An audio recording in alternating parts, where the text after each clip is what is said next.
I was committed to executing, even if I felt scared, even if I was unsure, even if somebody said something, somebody left a weird review. I was just committed to executing on what I know to be true because I was going to hit this 1 million. I was going to do it. I am so committed to seeing you win. I literally sat down to think about something that will make a huge difference in your business. I find that a lot of physician entrepreneurs think they can't launch businesses, think they can't grow them, think they can't scale them. There's a lot of glass ceilings that are there, and people are like, I can't overcome that. But I have watched my businesses grow massively. I've watched many of my clients do the same thing. I just celebrated so many of my clients who said to me, my count is at 10 now, who said to me, I have generated more in the first 6 months of 2025 than I generated in all of 2024. I have seen people who have gone from employee to a multi 7-figure business in 3 years. I've seen all of these things over the last 7 years. And so I sat down and thought, like, okay, let me break down how I have done this and come and share it. So I thought about the first time that I had a 657% increase in business year over year. Okay. And I want you to think about that number. It's pretty wild. But I sat down to think, what were all the things that happened? Now, there are other principles, but I just want to pull out one story and walk you through exactly what happened for us to pull that off. Okay. So this was our first year in EntreMD. Our first year, we did about $120,000 in revenue. Okay. So 2019, we did about that. And then 2020, we did about 260. Towards the end of 2020, I started thinking about my goal for 2021. And I had this nudge. It's almost like an invitation, like, why don't you do $1 million in 2021? And I thought, 120 to 260, I get that, right? That's doubling your business and all of that stuff. I get how that can happen. But from 260 to $1 million, like, nobody does that. Like, this is what I was thinking to myself. Like, this is not a thing that happens. But for some reason, I was willing to explore it. I was willing to say, okay, well, how could that happen? What would need to happen at that time for that to happen? And I didn't have a pathway. I didn't know how it could, but I decided, let's go for it. What do we have to lose? And so 2021, I started that off that year with a goal to do $1 million in revenue. Okay. January, I was still thinking about it, trying to think about a pathway and all of those things. Couldn't work it out. Like, in my mind, I just couldn't work it out. February, I couldn't work it out. March was when things started to click. Okay. But what I want to do is walk you through all the things that happened and the things that created these results. Now, one of the things that you must have in order to experience massive growth in your business is that you need to be able to get people results. And so that piece I'm not going to talk about because that's a given. And so for me, my commitment has always been to up level the way I serve my clients. Even on the podcast, up level the way I serve you. So you're listening to this and I'm trying to normalize 7-figure businesses and normalize multi-7-figure businesses for physician entrepreneurs. And so I'm like, what is the highest value content I can bring to you, right? And so my clients, I'm like, okay, let's normalize 6 figures. Let's normalize multiple 6-figure. Let's normalize 7 figures. Let's normalize multi-7-figure businesses while having more time off and having the bandwidth to be a better spouse and a better parent and able to take care of your health better and all of those things. So I am so laser focused. I am obsessed, healthy obsession, but I am obsessed with helping my people get bigger and bigger results. And the people who are in the EntreMD Business School can attest to this, where it's almost like every 90 days, the wins are bigger, right? And that's by design, right? Like, so we keep pushing for that. So I'm not going to talk about that piece. That's a huge part of it, because that's a great part of the reason why when people come into the EntreMD Business School, they tend to stay. They tend to stay because they're getting world-class mentorship, they're getting accountability, they're getting community. And these 3 elements keep getting better and better every 90 days. Okay. All right. So I'm not going to talk about that piece. I'll talk about the others. All right. And I'm going to give you 5 things that happened, 5 things you need to have, because I'm not telling you the story to tell you the story, right? I'm a very private person. If I had a way of imparting this without telling you the story, I'd do that, right? So I'm not telling you the story to tell you the story. I'm telling you the story for you to hear it and then take the principles and go and apply it in your own business. Okay. All right. And this will work whether you're growing, you're scaling, you have a different vertical you're working on and all of that stuff. It will grow because for me, this was my second business. This wasn't even my first business. Okay. Okay. So a number of things happened. So number one, a friend of mine, and when I say a friend, this is somebody that I met on social media and we connected and all of those things, a fellow physician entrepreneur. One of my friends introduced me to a group and it's called The Trust. It's run by Ali Brown. It's a group of women who are CEOs and founders of companies doing over 1 million in revenue. Okay. So 1 million was the floor. And she introduced me to this group. And I'll tell you why that was very, very like critical in a moment, but she introduced me to the group. But what put me in a position where this person was able to introduce me to the group is a number of things that happened, right? So one was I was in a Facebook group that was a physician only Facebook group. And I was a major contributor in that group, right? So I'd come and I share concepts that I'm learning and practicing in my business was creating wins and all of those kind of things. And so I had a lot of visibility in the group. Okay. And then one day, the owner of the group then comes on Facebook and says, oh, wow, Dr. Una, she wouldn't talk about these things, but let me tell you about her. She runs a 7-figure practice. She's been retired from it, all of that stuff. She does this post.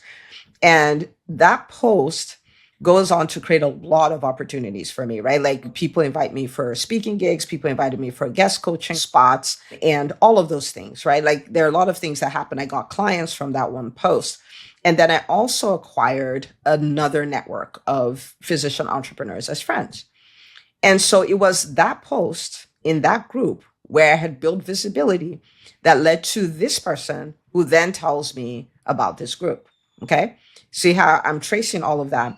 Now I'm tracing that to say when you don't have visibility, you're hurting yourself, right? Like there are people who could open doors for you, but they won't open doors for you because they have no clue you exist, right? They have no clue you're qualified to be in the room. They have no idea. If you don't have visibility, you limit opportunities for you to get referrals. You lose the opportunity to get clients and patients.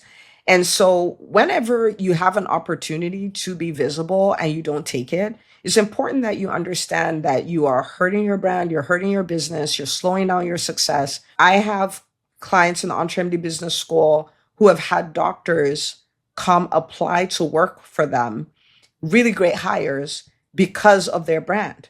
Okay, so you must be visible. This was the starting point of a lot of these things. You must be visible. Okay, you must be visible wherever you find yourself. So I see people show up in Facebook groups full of physician entrepreneurs, and the people they serve are physician entrepreneurs, and they're hiding. And I'm like, if you're hiding, like who's supposed to put your name out there? Like, stop lurking. Like, this is the first thing you need to get. Stop lurking. Don't lurk in Facebook groups. Don't lurk when you go for events. Don't be quiet when you show up in meetings. You never know who opened doors for you. In the EntreMD Business School, there was a doctor who said, I opened up my practice. This is where I am. I expected my volumes would be higher at this time. Can anybody give me some ideas what I should be looking at differently?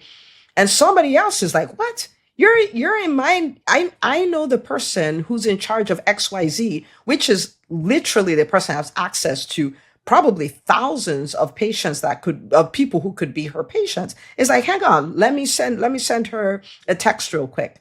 And just by showing up and being visible, this other doctor's probably set herself up for hundreds and hundreds of patients, and it'll be a gift that keeps giving.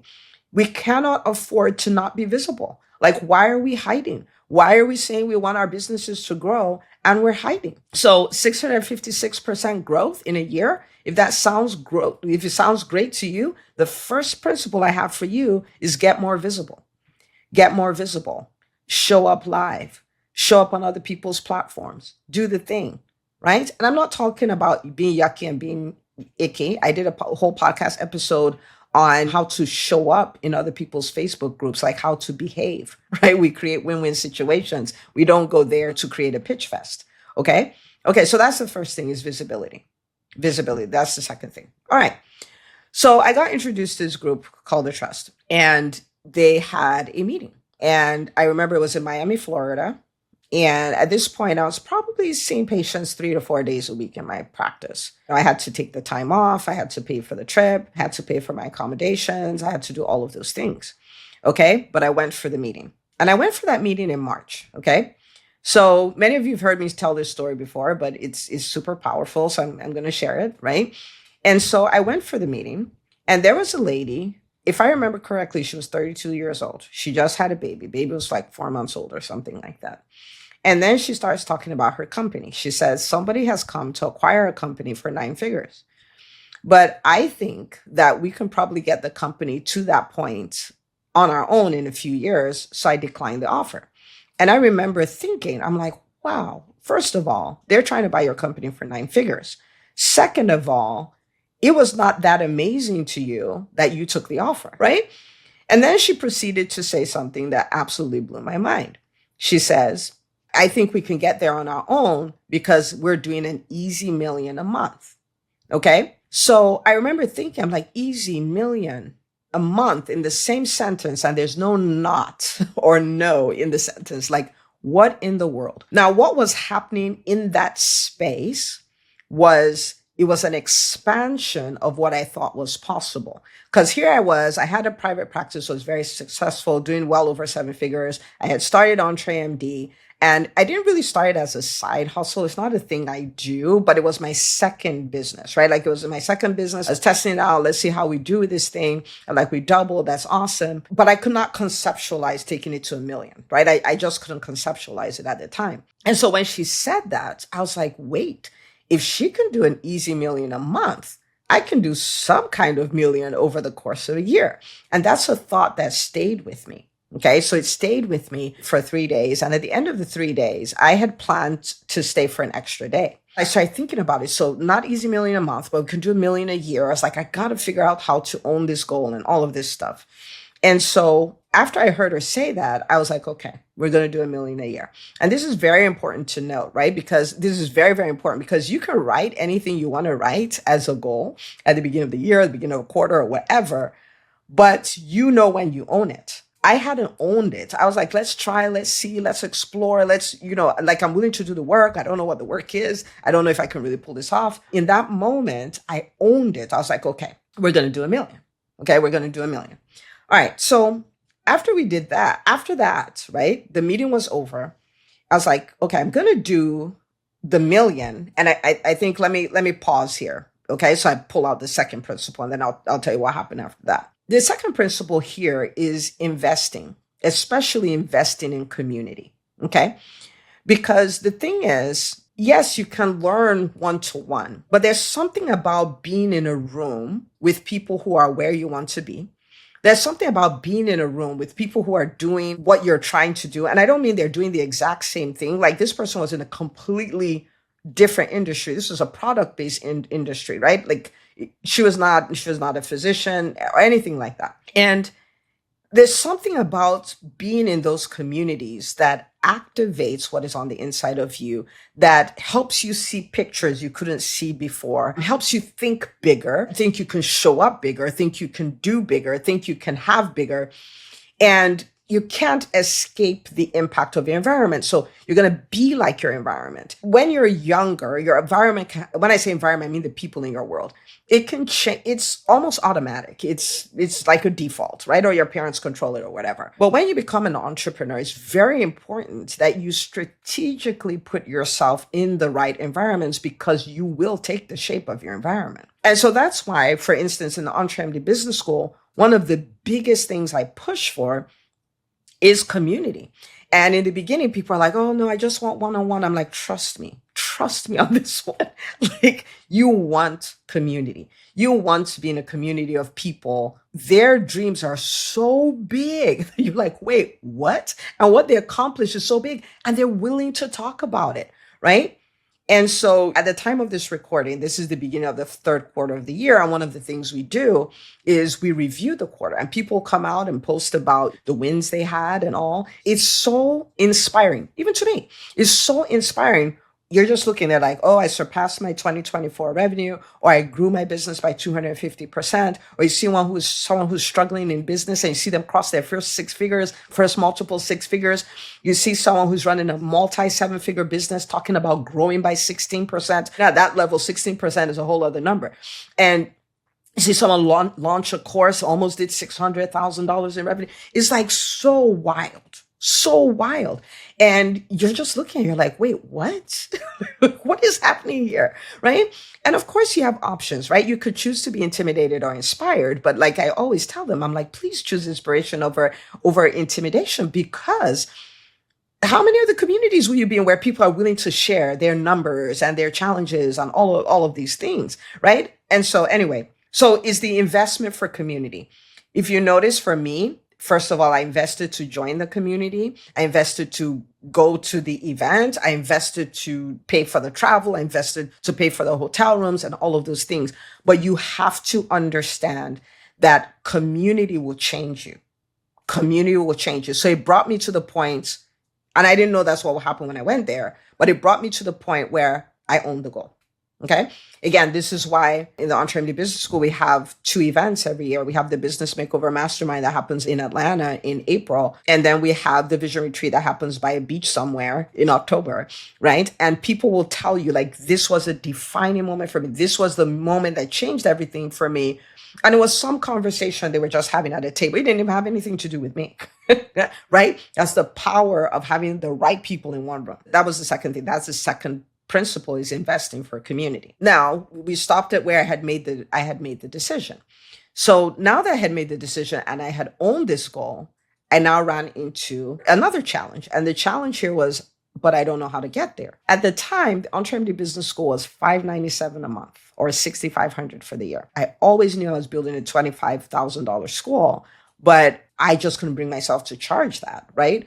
And at $597, we were seeing all kinds of wins, like unbelievable wins. And people are like, I can't believe you're charging so little for it. But I was working through my own mind drama, whatever. And so I was like, I don't see the strategy to this. I don't see how we're going to do, like, I do the math. I'm like, 597 to get to 1 million is too many people. I don't want that number of people in business school. How am I going to find that number of people? All this stuff. So because I had the extra day in Miami, I put my sneakers on, I put my AirPods in, and I headed to the beach. And I decided I was going to take a walk here, and I'm going to do what I need to do. Pray, meditate, run the numbers through my head, do all the things, but I was not going to leave the beach until I had the number. I had the pathway, like, how am I going to get there? And so I go at it, right? Pacing, I'm walking, I'm doing math, I'm reverse engineering it, I'm doing all these things. First hour passes. Second hour, I'm praying, I'm trying to figure out what this strategy is on all this stuff. Second hour passes. And then third hour, I continue, I'm praying, I'm meditating, I'm visualizing, I'm doing all the things, and then trying to do this math. And the third hour comes to an end. I have no answer. I haven't figured it out. And then I had a series of thoughts. At the third hour, I walked away with the confidence that I could charge $997 a month, or $10,000 for the year, for the EntreMD Business School. And to be very clear, people were getting wins. They were getting wins that were more than 10x $597 a month. Because sometimes people are like, I'm just going to charge my worth. I don't look at it that way, right? Because your worth, you're priceless. So it's not about charging your worth. It's about bringing value to the marketplace that is more than whatever you're charging, right? That's ethical pricing. And I did a whole episode on that. It's called Ethical Pricing. So you can take a look at it. Okay. So I walked away because the thing was, if I said $997, but I didn't have confidence in it, like if I wasn't sold on it, I wouldn't be able to sell it. You can only sell what you're sold on. Right. And so me staying there was like, I need to find the path. I need to be sold on the path. And so I walked away with, oh my goodness, it's a steal at 10 grand. a year. Can you imagine? Right? Because did we have a pathway to get people to six figures? Yes. Did we have a pathway to get people to multiple six figures? Yes. Did we have a pathway to get people to seven figures? Yes. Did we have a pathway to get people to multiple seven figures? Yes. So what does that mean? We can happily charge $10,000 and it's still a steal, like unbelievable steal. And if you're like, you've had mind drama around this, I hope this is helping you too. All right. And so I walked from the beach. So this is probably 3.5 hours at this point. I walked from the beach right back to my hotel room, go to my page, the page for the EntreMD Business School, change the pricing on the page, call my team, tell them this is the new price as of today. And boom, that was it. And so that was in April. And in June, I had my next big launch because then we didn't have rolling admission and stuff like that with the EntreMD Business School, which we do have now. I did my next launch in June. We brought 42 doctors in at 10 grand. That was the biggest launch we had till date. And it was the biggest launch at the highest price. Right. And so if you do the math, that's 420,000 plus whatever revenue that we had created in the first 3 months, which I think was about 120,000. So when you think about it, mind boggling. But again, what happened? The visibility, got introduced to this group, heard a conversation. It wasn't even what the owner said, like just heard this conversation that triggered me owning my goal. And then I go walk the beach to get the pathway. Right. So what is the third principle there is pathways thinking. And so there is something that sometimes I see entrepreneurs do like, yeah, we're going to have a 7-figure year, blah, blah, blah, blah, blah. And when you ask them how they're going to get there, they have no clue and they're not working on the pathway. Right. You set a goal. Right. That's wonderful. But when you're done, you need to apply pathways thinking, right? So that's what I call the third principle is pathways thinking. In the EntreMD Business School, we call it EBS math, right? The EBS math puzzle. And you're just reverse engineering it. Like, how am I going to get there?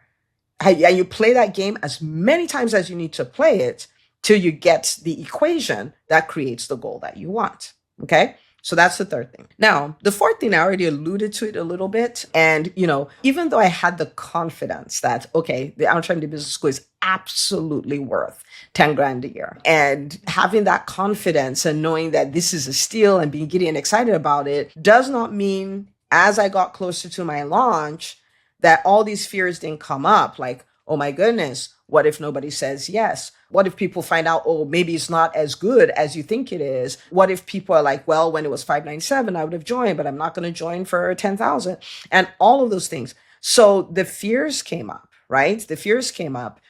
But this is the thing. When I walked away from Miami, I was committed to executing, even if I felt scared, even if I was unsure, even if somebody said something, some naysayer, or somebody left a weird review or whatever, I was just committed to executing on what I know to be true because I was going to hit this 1 million. I was going to do it, right? What I call that is living in the 20%, because what did I have to do? If I changed it on my website, does it mean 42 people came? No, that's not what it means. What it means is I did a workshop. And so that was EntreMD Live, right? EntreMD Live 2021. So I did a live event. It was virtual. So you can think about it as a workshop, whatever, but I did a live event. I sold the live event hard. Like I invited everyone I knew and everyone they knew to come attend the event. And I know, like, of course, we deliver such great value that they're going to be changed, whether they join the EntreMD Business School or not. But for the people who do join the EntreMD Business School, now they're going to take that change to a whole other level. And so invited everyone. And then when it came to making my offer, I owned it. I'm like, this is the school. This is what you'll get out of it. This is why it's a non-negotiable. It's a no-brainer and all of those things. And people said yes. And of course, a few people said yes. Well, a good number of people said yes, like during the event. But we left enrollment open for probably 4 or 5 days after that. And there were so many people who waited till the very last minute. So guess what? I had to keep selling. I had to keep sending the emails. I had to keep sending testimonials and doing all those things. So I stayed in the 20%, which we talk about this all the time. These are the activities that actually move the needle. In my case, you'll be speaking, you'll be selling, you'll be promoting on social media. You'll be following up with the people we've already talked to and all of those things. So I kept doing that until we ended up with 42 people. That was huge. The principle there is living in the 20%. So if you're going to say, I'm going to build a 7-figure business, You have to ask yourself, what are the things that actually move the needle?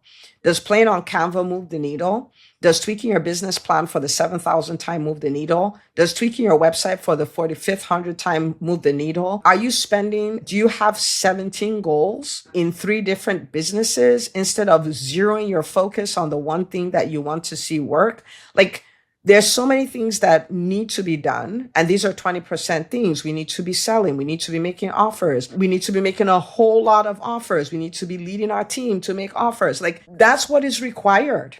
And if you don't do it, you won't get the result. If you do it a little, you're not going to get the result. You must do what is required, right? So ask yourself, for the goal that you set for yourself for this year, for your business, what is required? Not what you would like to do, not what you're comfortable doing. What is required? That's your 20%. Okay. So living in the 20% is the fourth principle. But if you look at it, right? Like, so 420,000 from that launch, 120,000 January through March, that puts us at 540,000. So we still have almost 500,000 to go. Okay. But I will tell you what I did. I kept promoting. Again, notice I'm not talking about the serving part, because I'm like, yes, we served our people at the highest level and all that. But I kept promoting and kept promoting and kept inviting and kept putting it out there until we got to December. It was the middle of December when we hit 1 million, right, in revenue. And then we got a little higher than that before the year closed out. But I didn't stop until. And what is that? It is ownership of the goal. If you're like, yeah, it will be nice if chances are you won't hit it. Could you hit it? Yes, but chances are you won't. If you're going to crush when you started the year, what it was an impossible goal or something that you'd never done before or something that was 10x or any of those kind of things, you're going to have to hold it until. You're going to have to keep at it. You're going to have to keep the goal in front of you and keep executing until. If the goal is a nice to have, chances are you won't hit it. If you have set it where I'm going to do this, and not from an obsessive, crazy, I must have $1 million kind of way, it's more so proving to yourself that you can do what you set out to do.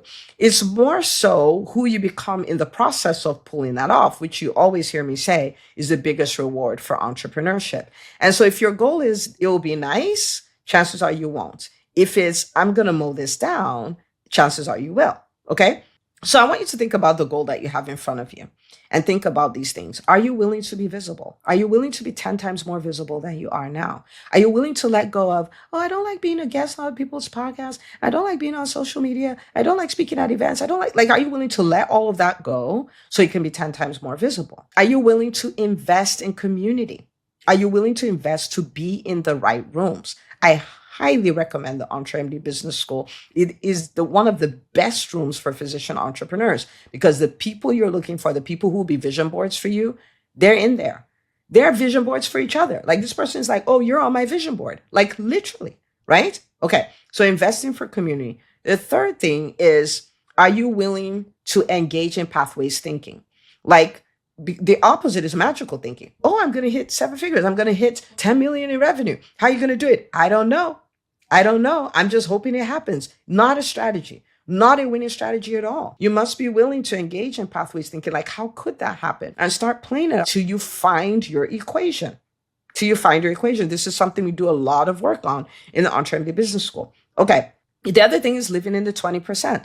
So the way I describe it is that I do frog fests. What is a frog? It's another word for 20%, right? Like Eat That Frog. Brian Tracy is the person who made that really popular.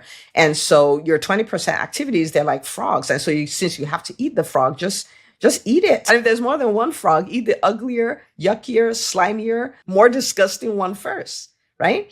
Okay. I know there's discomfort with eating frogs. I know there's discomfort with these 20% activities. I know many of them I'd rather not, until I'm okay with it, until I become comfortable with it.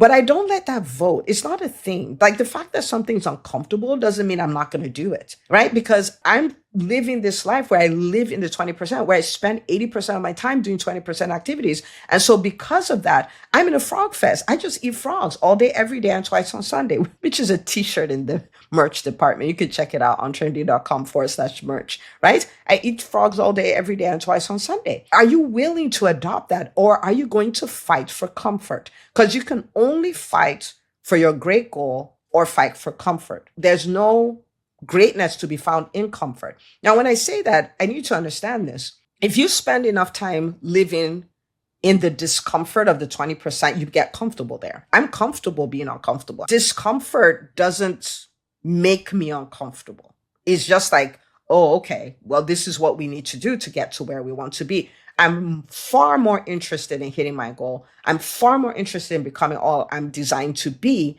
than I am with being comfortable. Far more, right? And so are you willing? Are you willing to live in the 20%? Are you willing to be in the middle of a frog fest like your new normal? Okay. And then the fifth thing is, are you going to own your goal? Do you own your goal?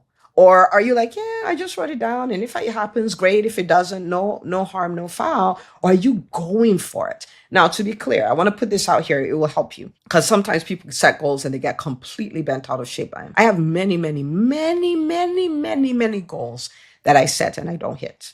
Many. Am I bent out of shape? No. Why am I not bent out of shape? Because the goal is important, and I own the goal because I know I have to become a different person to pull off that goal. And I know I like that person, right?